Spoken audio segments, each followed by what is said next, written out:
Okay, so make sure you're open to page 131, and then also that you go to the template on Edmodo. Looks like I'm going to have to open a separate window to get to Edmodo since I can't see it.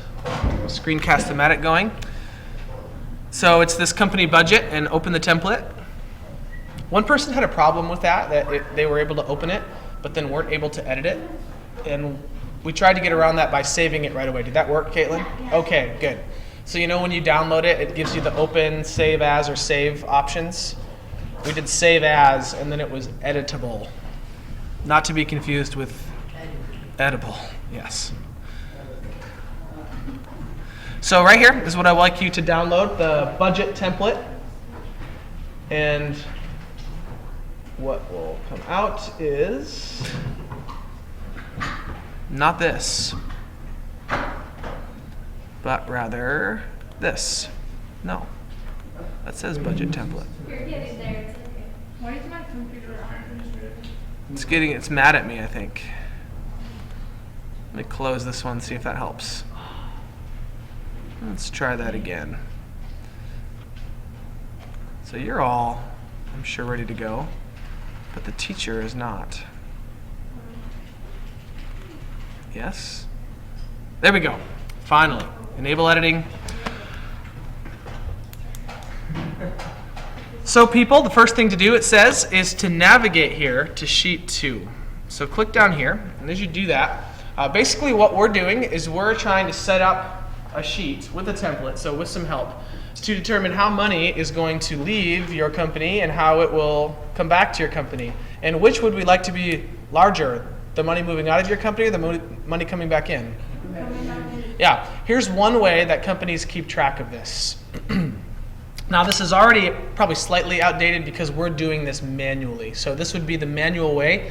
There are probably ways that every company automatically gets these things to go into an Excel document or something like this. So it says to rename sheet 2 to what? And let's just start with, I'll have you take turns reading some of the instructions here, but Nick Sikowski, if you'd read those instructions there, specifically number 5, that would be helpful. It says rename sheet 2 to sales worksheet. Thank you. So we are going to rename it, and make sure you do this exactly as it says in the book, number 5 there. So sales worksheet. Capitalize the S and capitalize the W and put a space in between.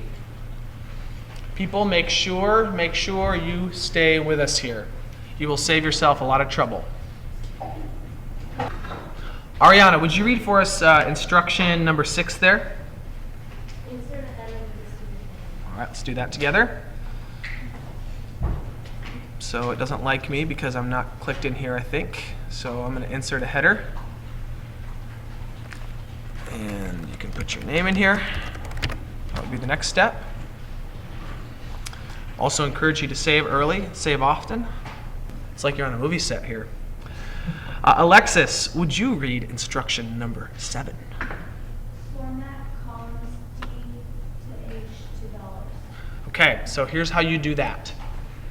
Highlight those columns. So I just clicked on D and held down, and I'm going to move all the way over to H. So once again, I clicked right here, and I held down as I move my cursor over, my mouse over, and so now I have D to H highlighted, and I can format that to dollars by simply clicking right here. Now anything that I put in these columns will automatically be dollars. So that will help with like decimal points and stuff in a minute.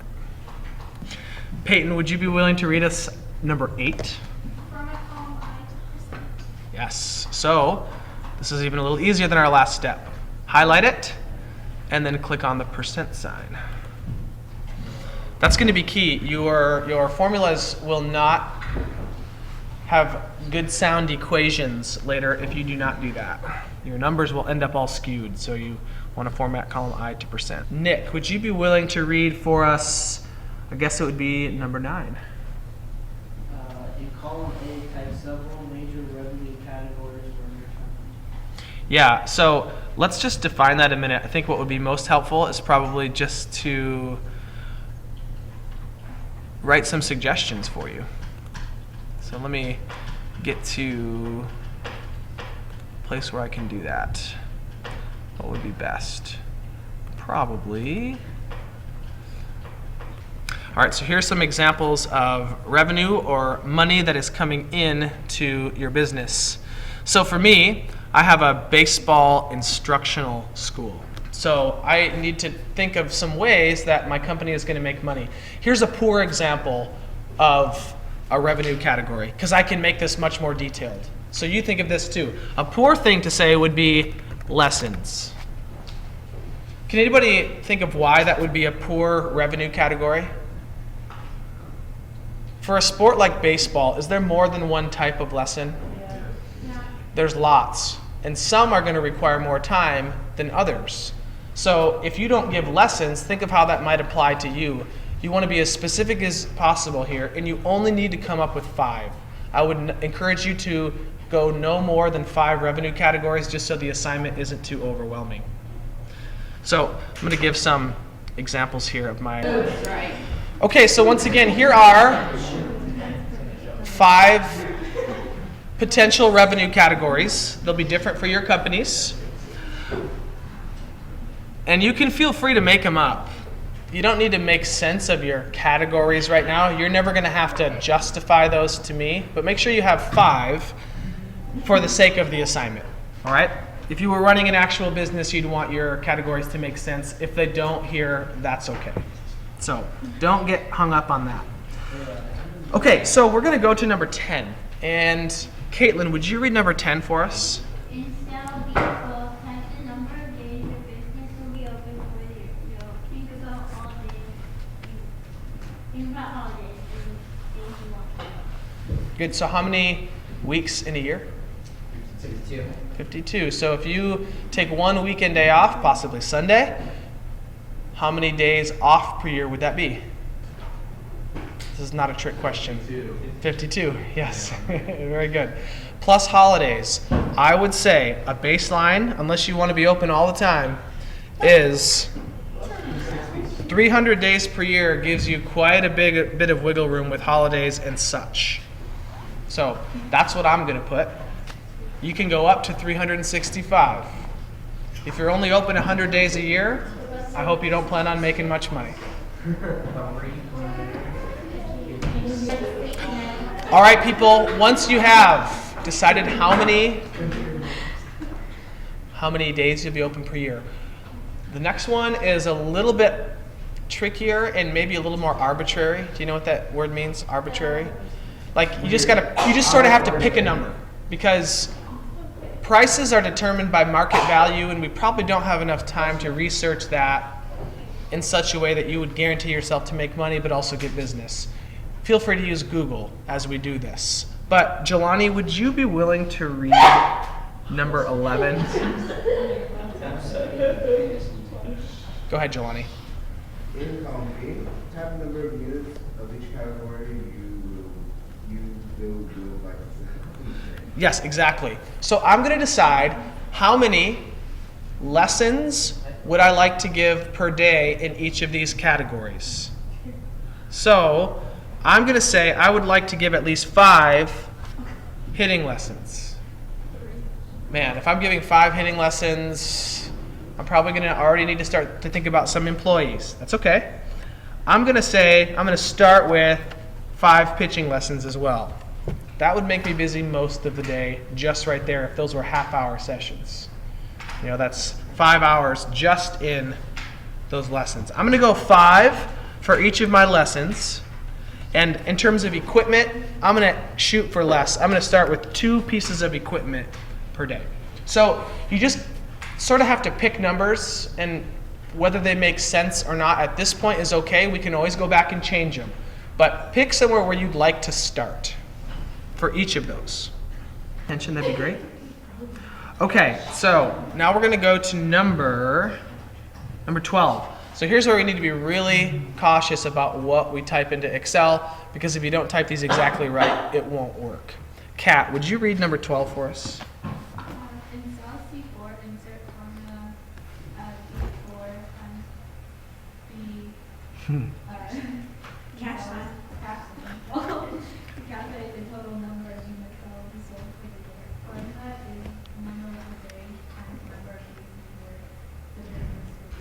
Yes. So let's just type in the formula.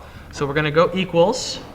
And it says equals. And the best way I think to do this is to click on the cells so you know what you're multiplying. So equals, and then click on B4. And then you're guaranteed to get that exact cell in your formula. Times B, and then we put in a dollar sign. And the dollar sign here really has nothing to do with money. It means that we want that number to stay the same once we start pulling it down the column. We don't want that number to adjust as we go down. We don't want it to increase by 1. We want it to stay the same because no matter what category we're selling, we're still only open 300 days a year. So we click in B12 like that. Oh.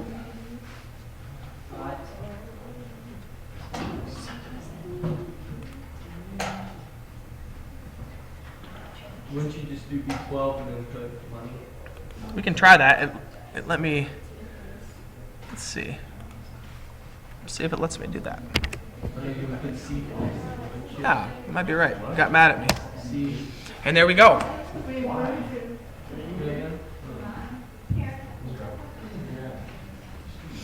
All right, this will be one of the last steps we do. The reason we put the dollar sign in there, people, is for number 13.